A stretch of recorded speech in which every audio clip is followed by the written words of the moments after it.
Hi guys, I'm Brooke and I travel with my dog Pippa in my Honda CRV and have been on the road since May of 2021 in this vehicle, but we've been traveling full time since August of 2020 and we are here to talk about how I travel, and that is with the weather. I have no goal to see all 50 states or have any kind of other travel pattern in mind. I just try to maintain a nice, even climate throughout most of the year, so I choose to travel with the weather. I don't have an external heater or air conditioner, and it makes it so much easier to just find new places to go based on weather patterns. So that tends to be going further north or higher elevation in the summer, and then going south or, lower elevations in the winter. This is a little more difficult than it sounds because even across the US, there are different factors that determine how you can do this. So obviously the further east you get and the further, southeast, it is more humid, and then out west it's a little drier. So even with the same temperature, it's going to feel different as you travel. So some of my favorite climates are obviously going to be drier climates. I don't have to fight any humidity in the car. I don't have to deal with condensation at night. They tend to be a little bit less buggy, and they are just more comfortable for me to exist in. So most of the time I don't try to go super far north. I have found that even North Dakota, last year I went up there, it still got over 100 during the day, not a lot of tree coverage. I tend to find places with higher elevation rather than just heading geographically north. So I spend a lot of time in Colorado in the summer, at least 7,000 feet plus. You're going to get those nice cool nights, and yes, the sun is a little bit hotter in those locations because the air is a little bit thinner, but you're going to cool off at night. You're going to sleep amazing, and you are going to then, be able to do your day activities and still have like a nice night. If you go on weather.com, this is mostly what I use, and you pull up the map of the entire US, like a heat map, that is one of the first ways I kind of see where there are cooler spots, especially when there's a heat wave. Last year during June and July, there was a huge heat wave that was coming through, and no matter where we went, it was getting miserable for me and the dog. So I pull up that map and I look to see where there are cooler pockets. And then within that, I look up those areas. I look up those individual cities to see the weather forecast and the typical temperature ranges. I am constantly looking at the weather. I am constantly researching new places with weather that I prefer, even if I'm not traveling at that point, and I will add them to my weather app. Just on my iPhone, I have a huge list of all my favorite places so I can scroll through them. So if I get bored, or if I am getting maybe severe weather or weather that is undesirable, whether that's wind, rain, etc., in the place that I am, I can look up that location and see if maybe that other location has better weather than what I do, and I can go travel there. So right now I probably have about 10 places on my weather app, and they're all in the general vicinity of where I am right now. And so if maybe the weather in this camping spot isn't great, I will look up a place like 3 or 4 hours away and see if their weather is maybe a little bit better. But if it isn't any different or isn't much of a change, I tend not to travel. But in the summer, I tend to use that a lot more and will go maybe to more of like a mountain type place to get some tree coverage if I'm kind of roasting somewhere without tree coverage, or vice versa. Severe weather is always something to consider living on the road, or even when you're in a sticks and bricks home. It's always good to be weather aware, and for that I get asked a few times, especially over the summer, about tornadoes and severe flooding and things like that. I don't personally travel in the Midwest, especially during the summer, or really at all at this point. I have lived in the Midwest for many years and have really no desire to try to camp there. I also tend to avoid rain in general if I can during the summer. I do run into rainstorms every now and again, but sleeping in really heavy rains and really intense winds is not the most ideal. It kind of feels like you're sleeping on a boat.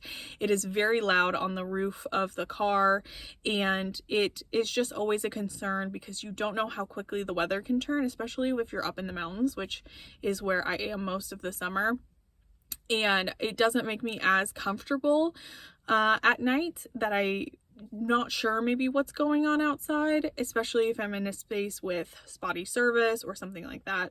So I am always checking that weather app, and if I don't have great service, I do have a small weather radio that I will listen to. Always make sure before you enter a place that you don't have service for to write down the county you are in and the area that you are in. Look that up really quick, because obviously on the weather radio it's not going to say your campsite location. It's going to list the counties that are being affected, and I even take a screenshot of the map around my area so I can see which direction the storm is moving and all of the information that I need in case I don't have any cell phone service.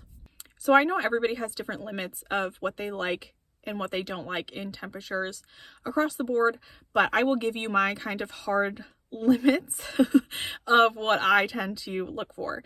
So during the summer, I try not to go anywhere that is 85 and above.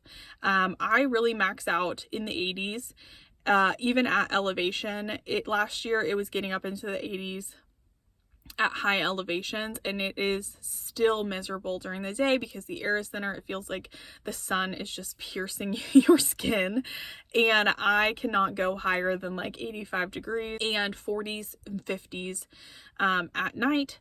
I will settle for 60s obviously at night if there is no humidity, but it is a little more difficult. I am very picky about it, which is why I tend to not travel based on location and just travel based on those weather parameters.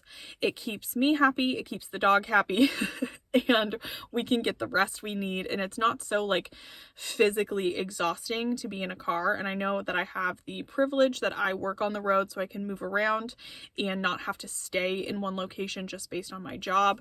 So I really feel for the people that do, but if you can, try to avoid some of those really extreme temperature swings, because it just makes you miserable. It zaps that energy from you, especially in the cold as well. I have camped in the snow, I've woken up to snow, I've like played it by ear for too long, and have gotten, I think the earliest snowstorm I had last year was in September, when I was in Wyoming, and woke up to snow.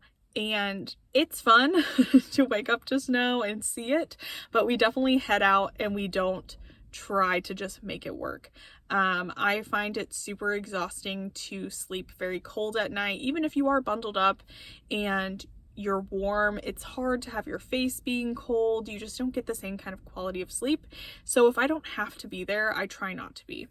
The absolute lowest I will go for night temperatures is 30 degrees. I found that below 30, my energy just does not replenish at night, and it's very exhausting for me to live in.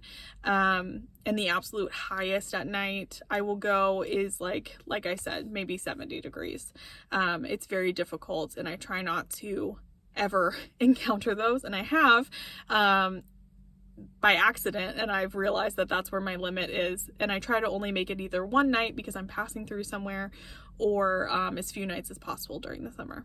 So for the desert locations, I won't go much higher than like 75 degrees because there are no trees, there's no shade, it gets really hot very quickly, and there's not a way to really escape those temperatures. It feels much hotter than it actually is, even if it is a dry climate. Whereas I would consider camping in 85 degree weather in a place that has lots of trees where you can park in the shade and it's not so overwhelming and exhausting. So I do factor in how the land looks in the locations I'm going on whether I would decide to travel there or not. When I'm looking ahead at the weather, I am always kind of planning my next spot, my next location, and if I see weather coming up in the location that I currently am camping in that is undesirable, I kind of watch it to see if it gets pushed back in the forecast, gets worse, gets better, etc.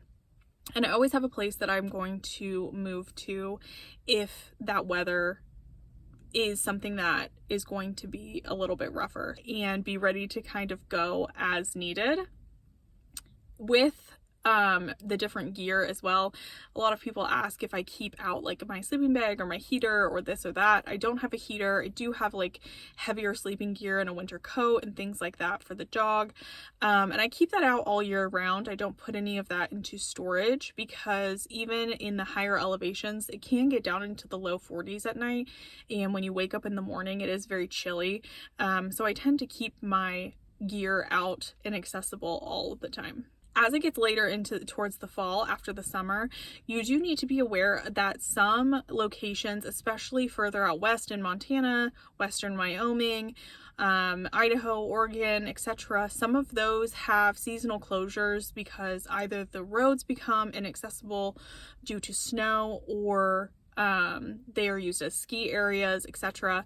So you do need to be mindful of the time frame that you are going places, especially if it is late in the season, because you may not mind camping in the snow or in the winter, but some of the places do have restrictions based on seasons and don't open up till a little bit later than you would realize in the season as well. Other than that, I will answer or clarify anything else that you have questions on about traveling with the weather. I hope that helps a little bit as a base to be able to find kind of your flow with traveling with the weather as well. So I hope you get out there and try some new places and maybe try traveling with a more comfortable temperature range instead of suffering through this summer. And I will see you guys on the next one. Bye!